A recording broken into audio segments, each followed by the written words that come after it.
Jai Hind Defense Aspirants, welcome back to my channel SSB Success. For any query regarding AFSB and SSB, kindly join my Telegram channel whose link is given in the description box. So guys, today I'll talk about India-Russia relationship from past to present and why it is in news again. So let's get started.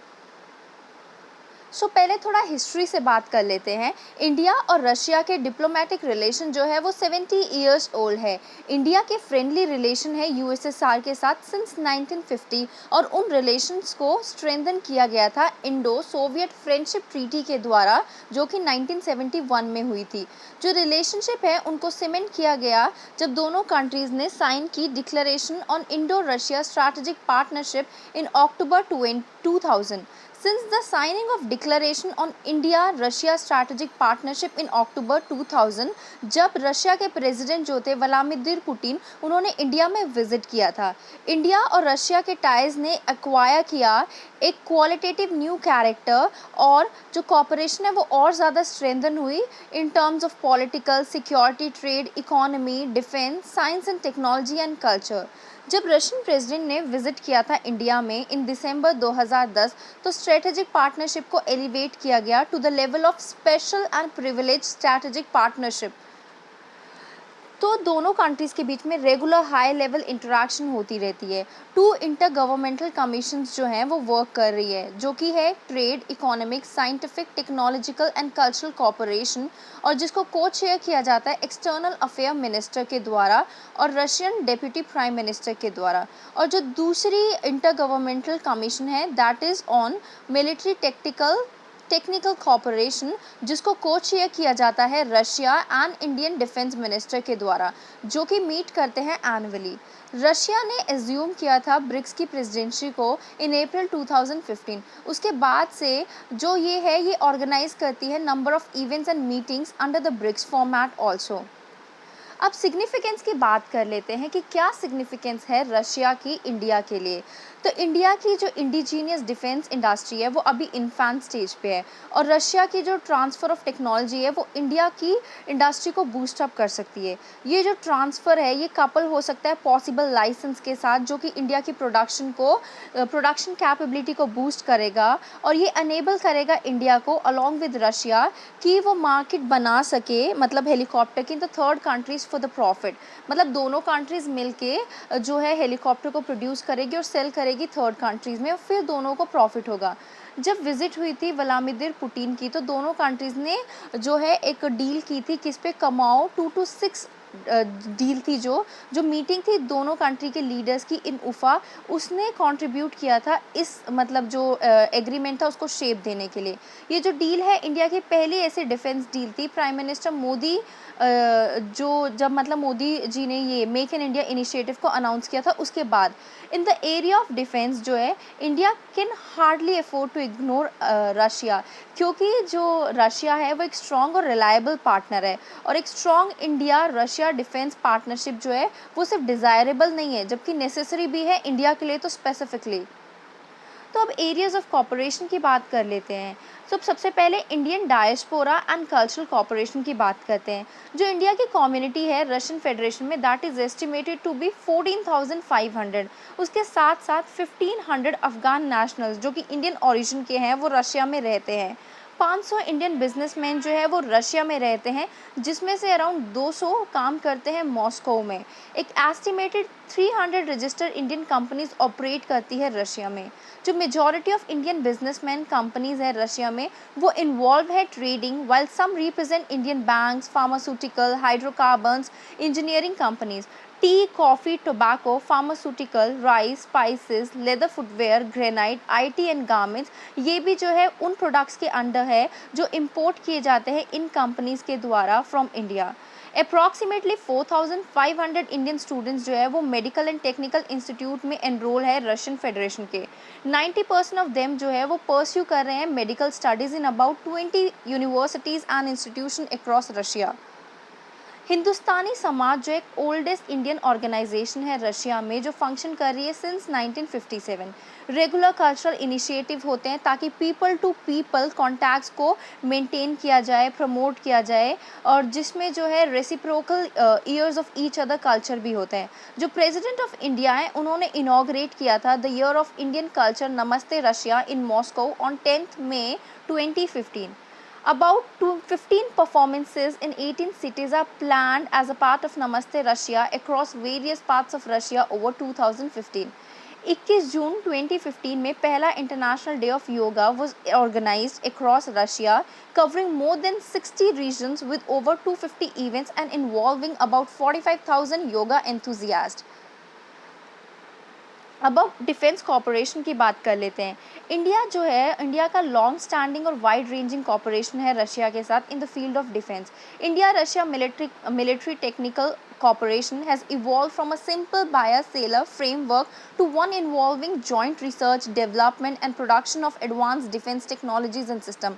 जो BrahMos missile system है, joint development of 5th generation fighter aircraft और multi transport aircraft, उसके अलावा जो licence production की गई है India में सुखोई 30 एयरक्राफ्ट की और T-90 टैंक्स की, वो भी एग्जाम्पल है इस फ्लैगशिप कॉपरेशन का। जो प्राइम मिनिस्टर है उन्होंने डेडिकेट किया नेशन को Russian build aircraft carrier INS Vikramaditya at a special ceremony off the coast of Goa. जो दो कंट्रीज़ है वो एक्सचेंज करती है और कुछ एक्सरसाइज मतलब दोनों के बीच में एक्सरसाइज होती है between their arm forces annually. एक इंडियन कॉन्टिजेंट ने पार्टिसिपेट किया था in the military parade in Moscow on 9th May 2015 during the 70th anniversary of the victory in the World War II। उसके बाद अगर बात करें एग्रीमेंट की, तो ब्रह्मोस मिसाइल एक मतलब सबसे स्ट्रॉन्ग, सबसे सक्सेसफुल एग्रीमेंट रहा है दोनों कंट्रीज़ के बीच में, और जो कि अभी भी उस पर कुछ ना कुछ प्रोग्रेस होती आ रही है। जो अनाउंसमेंट हुई थी joint production of light transport vehicle की which can be use for rescue, police and military operation would be another landmark after BrahMos. दोनों कंट्रीज कंडक्ट करती है various military exercise such as PASSEX and Indra. अब nuclear corporation की बात कर लेते हैं। रशिया एक इम्पॉर्टेंट पार्टनर है in peaceful uses of nuclear energy, और वो रिकॉग्नाइज करता है इंडिया को as a country with advance nuclear technology with an impeccable non proliferation record. दिसंबर 2014 में department of atomic energy and Russia's Rosatom sign the strategic vision for strengthening cooperation in peaceful uses of atomic energy between India and Russia. Russia ने propose किया था एक plan जिसमें जो involve करता है कि India in building Russian design nuclear power station in third countries. जो कॉपरेशन है वो एक्सटेंड की गई to the area of joint extraction of natural uranium and the production of nuclear fuel and atomic waste elimination। Russia ने offer किया था build करने के लिए 20 nuclear power units in India, जो कि पहले 12 थे वो अब 20 कर दिए गए। अब अगर हम स्पेस कॉपरेशन की बात करें, India Russia cooperation in the field of peaceful uses of outer space dates back to about 4 decades। 2007 में इंडिया और रशिया ने एक फ्रेमवर्क एग्रीमेंट को साइन किया था on corporation in the peaceful uses of outer space including satellite launches, GLONASS navigation, remote sensing and the societal application of outer space। In June 2015, the space agencies have signed an MOU on expansion of cooperation in the field of exploration and use of outer space for peaceful purposes।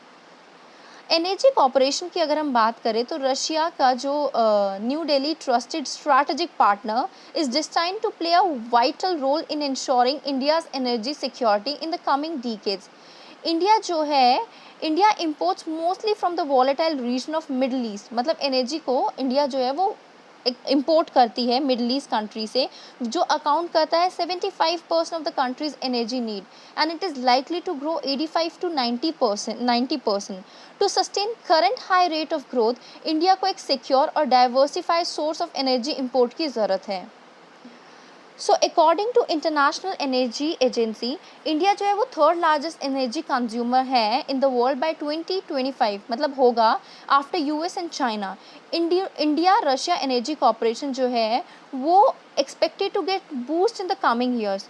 जो former Soviet Union है उन्होंने एक major role play किया था India के energy sector को buildup करने के लिए by building tens of hydro power station, developing India coal industry, finding oil in the Indian soil and helping in setting up India's energy major ONGC। Okay, तो India और Russia के energy corporation जो है उन्होंने acquire किए थे नए dimension in post Soviet period, particularly in the hydrocarbon and nuclear sector. India ने इन्वेस्ट किए हैं $2.8 बिलियन इन सखीलिन 1 प्रोजेक्ट, जो कंट्रोल करता है 20% स्टेक्स इन द वेंचर और परचेज करते हैं imperial energy, London listed oil major in Tomsk region. These are India's largest investment abroad। Okay, India जो है has been eyeing energy project at Timan Pechora basin and Vankor in east Siberia. India जो है एक energy deficient country है और Russia एक energy surplus country है, तो म्यूचुअल इंटरेस्ट लाए करते हैं एनर्जी सेक्टर में दोनों कंट्रीज़ के। इंडिया के पॉलिसी मेकर्स जो है वो प्रमोट करते हैं एनर्जी कॉपरेशन को बेस्ड ऑन पॉलिटिकल अंडरस्टैंडिंग। जो इंडियन साइड है वो ये फील करती है क्लियर कंपैटिबिलिटी है इंडिया की नीड के अंदर और रशिया के रिसोर्सेज के अंदर। जो इंडियन साइड है वो अडॉप्ट कर रही है एक पॉलिसी ताकि इम्प्लीमेंट किया जा सके experience of Sakhalin 1 to other oil fields in Russia. Now अब एक टाइमलाइन की बात कर लेते हैं कि क्या क्या चीज़ें हुई हैं कि इंडिया और रशिया के रिलेशनशिप में। तो प्री इंडिपेंडेंस पीरियड्स की अगर हम बात करें तो डीप रूट ऑफ दिस मतलब दोनों कंट्रीज़ के रिलेशनशिप जो है वो अर्ली 20th सेंचुरी से हैं, जब इंडिया जो है वो ब्रिटिश रूल के अंडर था और रशिया जो है वो सीज़ार जब उस टाइम पे रशिया पे रूल कर रहा था। रशियन रेवोल्यूशन जो हुआ था 1905 का, उसको मतलब उसकी वजह से काफ़ी इंडियन फ्रीडम फाइटर्स इंस्पायर हुए थे। ओके, तो गांधी जी ने डेवलप किया क्लोज कनेक्शन विद रशिया और कैरी किया एक lengthy correspondence with Leo Tolstoy. Russia के जो कम्युनिस्ट लीडर थे लेनिन, उन्होंने ही followed with interest and sympathy to the rising Indian freedom struggle.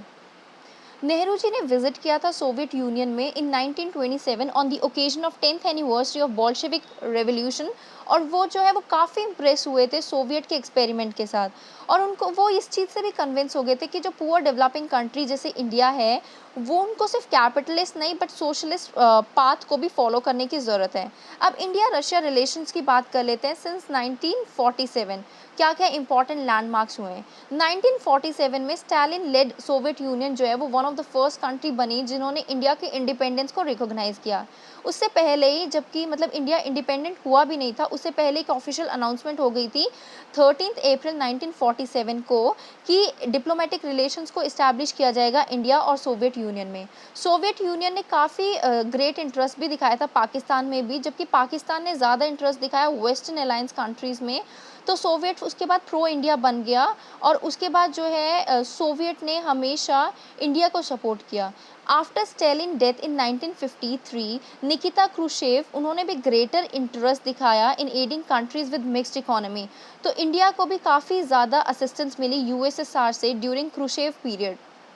Soviet Union जो है वो उन्होंने वीटो पावर को यूज़ किया था first time to block anti India initiative on Jammu and Kashmir, first in February 1957 and then again in June 1962 and then during the time of Goa in December 1961।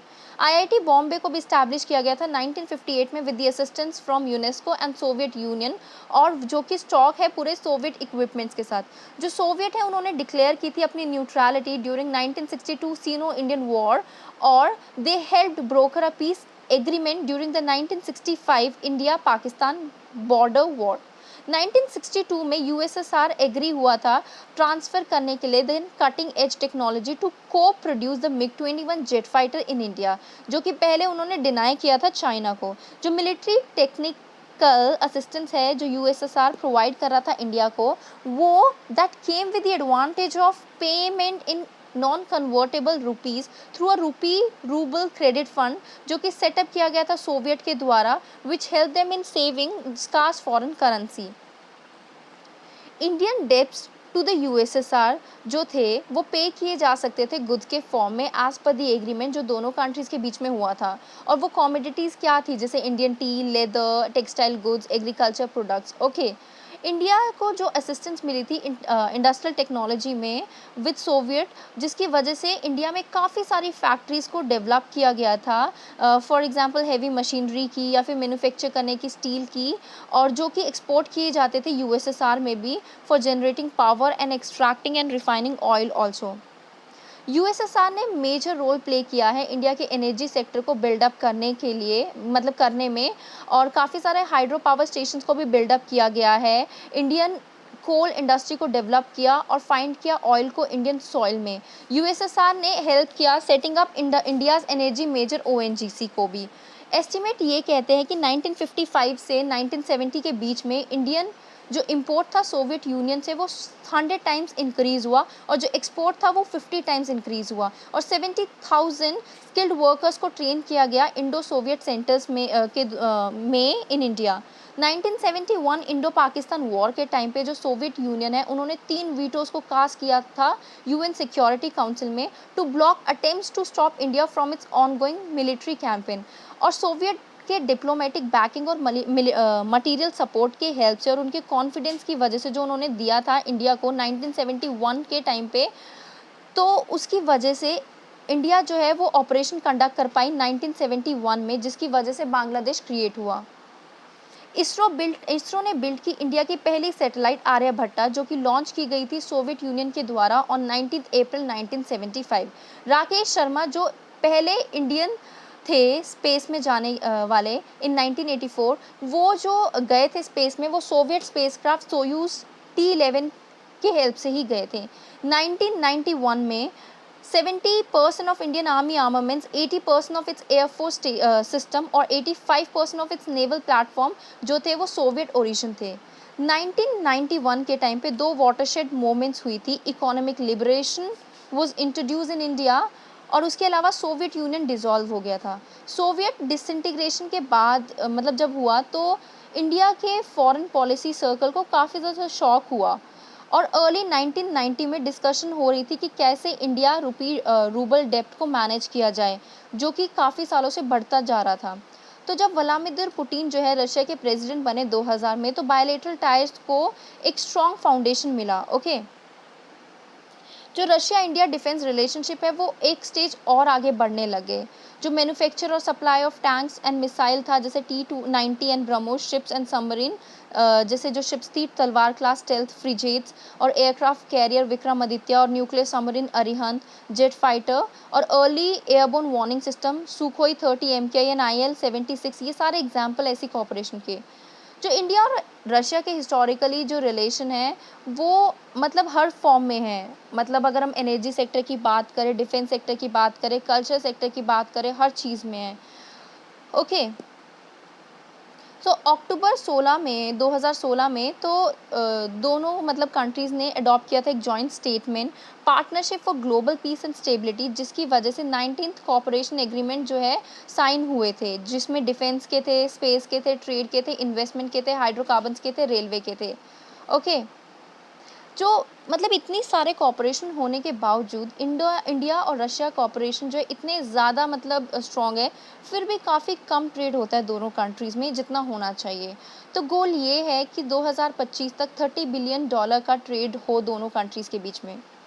अब हम context की बात कर लेते हैं कि क्यों इंडिया और रशिया के रिलेशनशिप जो हैं वो न्यूज़ में आए। ओके,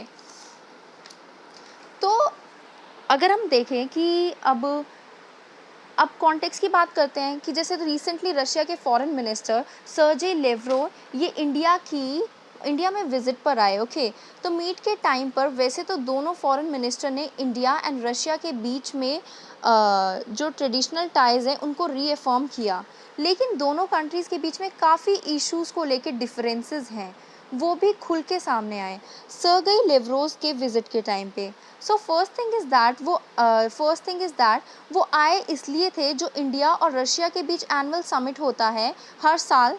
पिछले साल कोविड की वजह से नहीं हो पाया, इस साल होगा। तो पुतिन इंडिया में विज़िट करेंगे, तो विज़िट की प्रिपरेशन के लिए रशिया के फॉरेन मिनिस्टर विज़िट पर आए थे, लेकिन उन्होंने प्राइम मिनिस्टर नरेंद्र मोदी से मुलाकात नहीं की।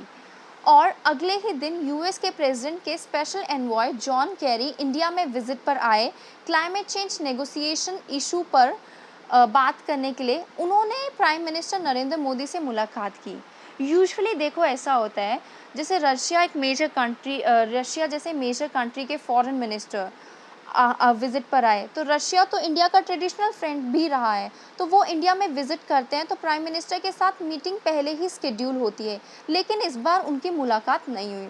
दूसरी चीज़ ये है कि रशिया के फॉरेन मिनिस्टर पाकिस्तान में भी गए और वहाँ पर उनको रिसीव किया गया, यानी मुलाकात की पाकिस्तान के प्राइम मिनिस्टर इमरान खान से और पाकिस्तान के आर्मी के चीफ के साथ। वहाँ पर उन्होंने ये भी बोला कि पाकिस्तान के जो काउंटर टेररिज्म एफर्ट्स हैं वह उनका समर्थन करते हैं, ओके, मतलब रिस्पेक्ट करते हैं। और रशिया मतलब उनको अगर कोई इक्विपमेंट रिलेटेड हेल्प चाहिएगी तो रशिया हेल्प करेगा। ये जो स्टेटमेंट थी उसको इंडिया पॉजिटिव नोट पर तो नहीं लेगा of course, because traditionally Russia India के साथ ज़्यादा दोस्त रहा है और उनके रिलेशन पाकिस्तान के साथ मतलब इतने अच्छे नहीं रहे हैं। लेकिन अब पाकिस्तान के साथ रिलेशन इम्प्रूव करने कहीं ना कहीं रशिया इंडिया को सिग्नल देना चाहता है कि अगर आप यूएसए के करीब जा रहे हो तो हम फिर पाकिस्तान के साथ रिलेशन इम्प्रूव करेंगे। तो यह भी एक चिंता की बात है। दूसरे इश्यूज़ की बात करें, रशिया चाइना रिलेशन की भी तारीफ़ की। सर्टेनली हमारे फॉरेन मिनिस्टर एस जयशंकर तो इस बात से खुश नहीं होंगे कि रशिया और चाइना के रिलेशन स्ट्रेंथन हो रहे हैं, लेकिन हमारे फॉरेन मिनिस्टर ने अपनी जॉइंट स्टेटमेंट में इंडो पैसिफिक की बात की, ओके, कि जबकि रशिया के फॉरेन मिनिस्टर ने इसे एशिया पैसिफिक रीजन कहा। दोनों में डिफरेंस है, ओके, कि जब हम एशिया पैसिफिक रीजन की बात करते हैं तो उसमें इंडिया का रोल उतना नहीं होता, और अगर हम इंडो पैसिफिक की बात करते हैं तो उसमें इंडिया का रोल तो मतलब जहां रशिया के फॉरेन मिनिस्टर ने टर्म यूज़ की एशिया पैसिफिक रीजन, और इंडिया के फॉरेन मिनिस्टर ने टर्म यूज़ की इंडो पैसिफिक स्ट्रैटेजी। तो रशिया के फॉरेन मिनिस्टर ने क्वाड को एशियन नाटो कहा, जबकि क्वाड जो है वो मिलिट्री ग्रुप नहीं है, ऐसा इंडिया ने बोला। इंडिया के प्राइम मिनिस्टर ने संग्री-ला डायलॉग में यह भी बोला था कि क्वाड की जो अलायंस है वो किसी कंट्री के अगेंस्ट नहीं है, जबकि नाटो तो यूएसएसआर के अगेंस्ट बना था। तो इससे यह सिग्नल मिलता है कि रशिया क्वाड को लेके खुश नहीं है। और वैसे दोनों फॉरेन मिनिस्टर ने इस बात पर एग्री किया कि एशिया में मिलिट्री अलायंस नहीं बननी चाहिए, ये काउंटर प्रोडक्टिव साबित हो सकता है। और भी सारे इश्यूज़ को लेके पॉजिटिव बातें भी सामने आई। जो S-400 मिसाइल डिफेंस सिस्टम है, इंडिया रशिया से परचेज़ कर रहा है, तो ये $5 बिलियन की डील है। हालांकि directly S-400 missile defence system की मतलब बात नहीं की, उसका नाम नहीं आया, लेकिन कमिटमेंट ज़रूर जाहिर की गई कि डिफेंस पार्टनरशिप को स्ट्रेंथन किया जाएगा, कनेक्टिविटी प्रोजेक्ट्स में इन्वेस्ट किया जाएगा, जैसे international north south transport corridor है। उसके अलावा और भी पॉजिटिव चीज़ें निकल के आई कि कई सारे एरियाज़ में कोऑपरेशन हो रहा है दोनों देशों में, जैसे energy, nuclear and space sector. Free trade agreement भी साइन करें यूरेशियन इकोनॉमिक यूनियन के साथ, इंडिया ऐसी भी बातचीत हो रही है। दोनों कंट्रीज़ ने मिलकर ब्रह्मोस मिसाइल भी डेवलप की है और मैन्युफैक्चर की है।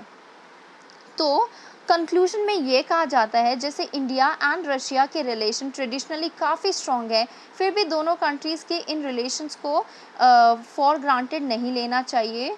जो भी डिफरेंसेस है उनको एड्रेस करना चाहिए, और क्योंकि डिफरेंसेस की वजह से परमानेंटली रिलेशन भी ख़राब हो सकते हैं। So guys, that was all about it. Do like, share and subscribe my channel SSB Success. Thank you guys. Bye bye. Take care.